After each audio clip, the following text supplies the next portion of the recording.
Hello and welcome to India Tonight. I'm Shabani Kharat. Now, government's bid to promote and push E20 fuel has run into a hurdle in the last few days, with social media posts claiming that ethanol blended fuel damages engines and substantially reduces the mileage.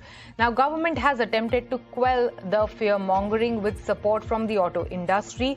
Automakers like Maruti, Hero and Toyota have put their weight behind E20 and testing analysis. Let's listen into what they said.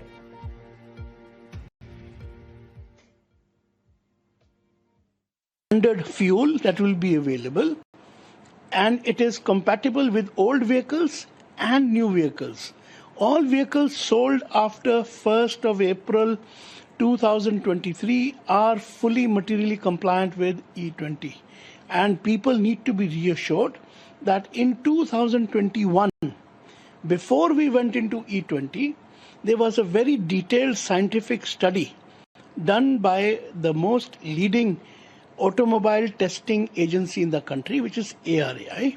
It clearly established that the possible damage to cars and two-wheelers which are old is not there.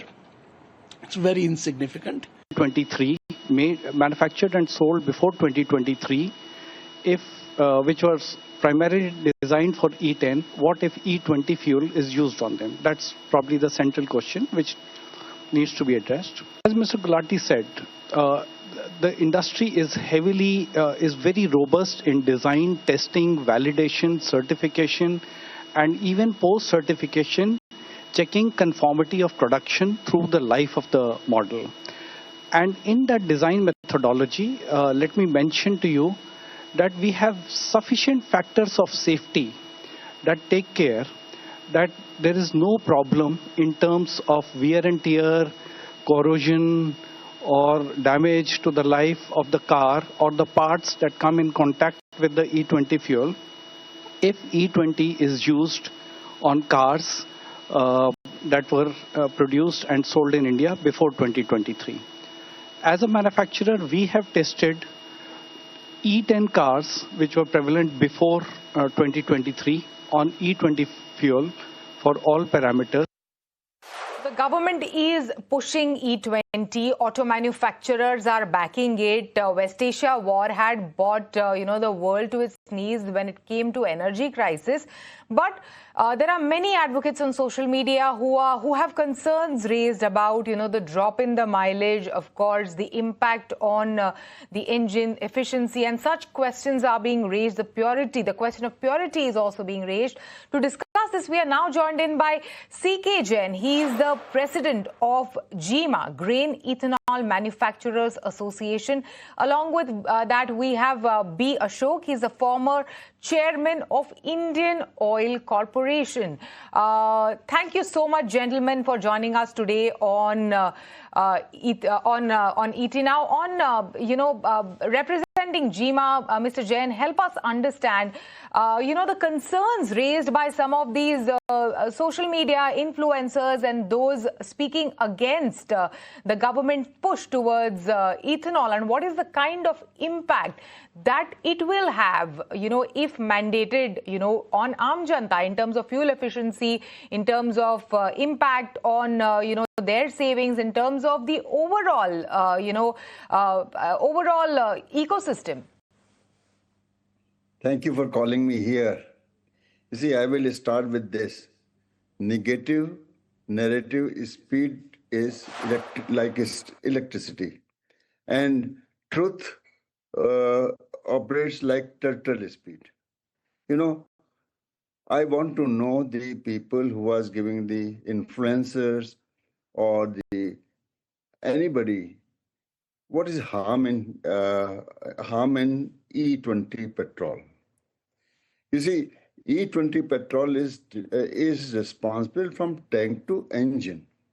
It is not responsible for the alignment, for gearbox, for shocker, for blah, blah, blah, nothing. There is no harm in that, as you have heard from Mr. Maruti's gentleman. They have robustly tested. They have tested E10 cars on E20. And we have also tested all our cars which were designed for E5. 7 years ago are still working on E20 without any failure of engine, without failure of any part. Leave aside alignments, leave aside tires, leave aside everything. Tank to engine, there is no problem, even today by E20. And you see, E20 is already existing for last 1.5 years. E20 is not a new thing now, but the narrative is new. I know 20 years ago there was a movement against CNG gas. There was a strike for 3 days in Delhi. Delhi was closed for 3 days 20 years ago because CNG was not preferred and government implemented that. Today, CNG is a preferred thing. I'm just giving you the example of the narratives, example of the, none of the narrative is backed by technical background. A simple question, Mr. There's Jain, over here. One thing is also there. Yeah. There can be a shortage, mileage shortage. There can be. This Niti Aayog admits, everybody admits. Right.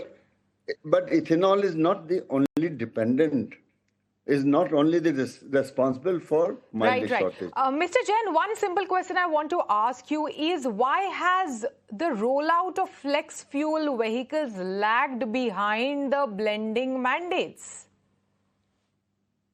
The roadmap which was built up in 2018 was up to 2025, which said that E20 will be utilized. There was no mandate on that day. There was no roadmap for flexi fuel vehicle. Though the industry was requesting, everybody was requesting the government for last 2 years, the further future roadmap.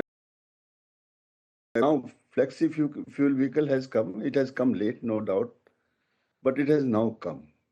But it will grow gradually.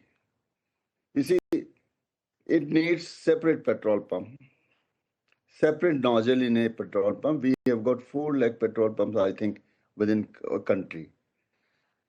So on that note, yes, yeah.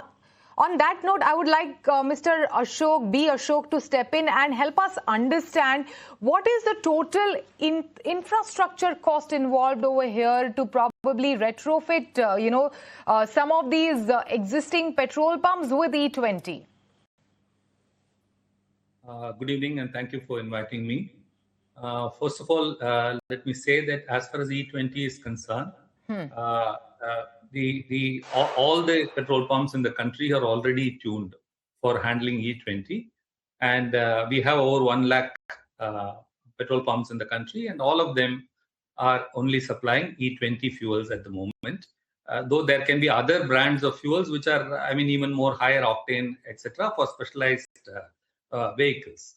Having said that, let me also try to answer some of the fundamental objectives of why this program was launched, and also your question of why flexi cars have not been thought of earlier and all that. Number one is ethanol is not something very, very new. Even in our country, it started off right in 2001, and we have gradually upgraded it. If you talk of, say, 2013, 14 and all that, we were doing about 380 million liters, whereas today we are doing about 10,000 million liters. So that is the quantum of jump that we have had in terms of ethanol. So one is whether we had the capacity to handle the higher demand from the market. So that also plays a role in terms of how the growth plans are laid out. So now that a lot of emphasis has been put on ethanol, and then multiple sources of ethanol generation have also been identified, there are future plans could also pan out that way with this active support of the automakers. So secondly, I would like to say that the fundamental objective of this is that, number one, it has helped in terms of energy security of the country. I want to lay special emphasis for this because even now, petrol is growing at the rate of about 7% in the country. This is with 20% blending of ethanol. So you can well imagine if you had not had the 20% ethanol blend, what would have been the petrol growth in the country. And we have seen the recent crisis due to the situation in the Middle East. And despite that, if India has not faced any problems, it is partly because we have managed our situation extremely well. And ethanol definitely has also played a role in that by curbing about 20%.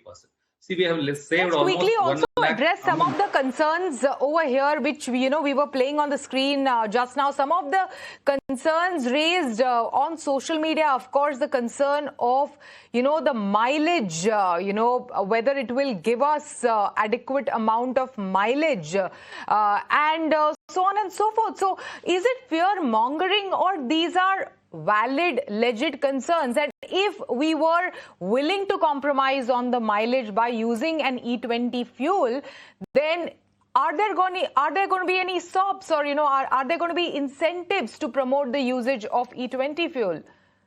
Mr. Ashok. Let me answer that in a different way. Right. See, none of these have been actually launched overnight. Okay. As Mr. Jain also pointed out, like in 2009-10, ARAI, SIAM, automakers, IIT Dehradun, IOC R&D, all of them have been involved in terms of introducing ethanol. And in terms of that, they have put vehicles under lab tests and vehicles on field tests also. So passenger cars, for example, have done 40,000 kilometers of field trials. Similarly, two-wheelers have done 20,000 kilometers of field trials. And I mean, you can imagine in 2009-10 and all that, the vehicles were pretty old.